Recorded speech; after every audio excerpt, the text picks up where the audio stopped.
So guys, nagagayat nga pala si Inay ngayon ng papaya at sabi ko magluluto ako ng tinolang Mano, Paano kanta na yung yung buksan mo?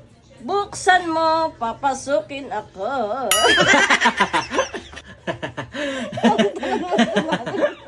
Galing siya. Maganda ang apron ni Inay.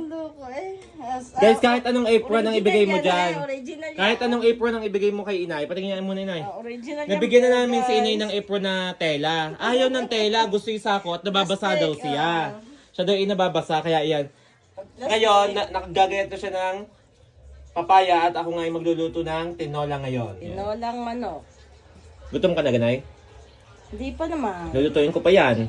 Namayan kakain. Siyempre guys, lulutuin ko ang aming manok sa aming Red Chef na binili. Ayan, lagi nga pala ang gamit namin lutuan ay Red Chef. Kaya naman, kung isa kayo sa mahilig magluto at kung may nanay kayo na talaga namang bonggang-bonggalicious magluto, ay ayun, Red Chef, napakaganda talaga, makulay. Tingnan nyo naman kung gaano kasinop si Inay sa gamit. Talagang tagong-tago ang Red Chef namin sa plastic. Ayan oh.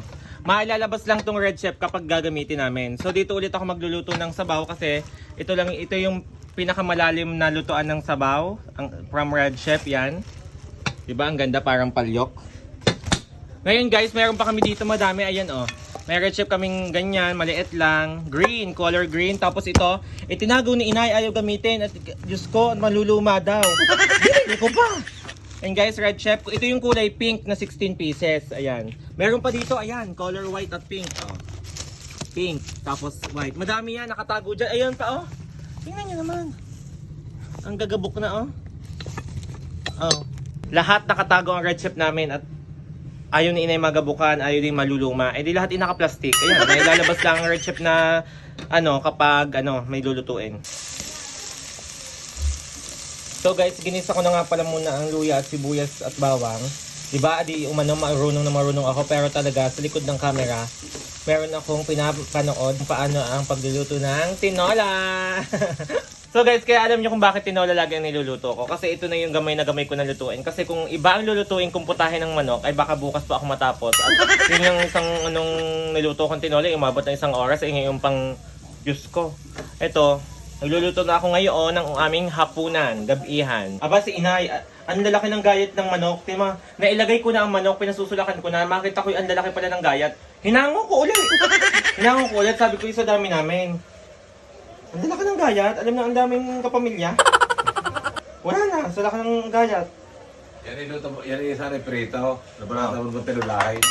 Abay, ako'y sawang-sawa na. Ang igang-igabaga naman ang mga niluluto. So, nakasawang sawa sa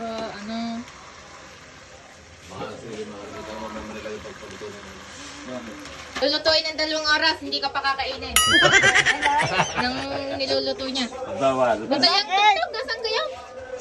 Yan. So guys, naluto na din ang tinola ko. Yan, kakain na si Inay. Saka si Kain tayo, Tatay. guys. Kain tayo. Guys, kakain muna kami, Diyos ko. Nagyan na maluto ako, gutom na.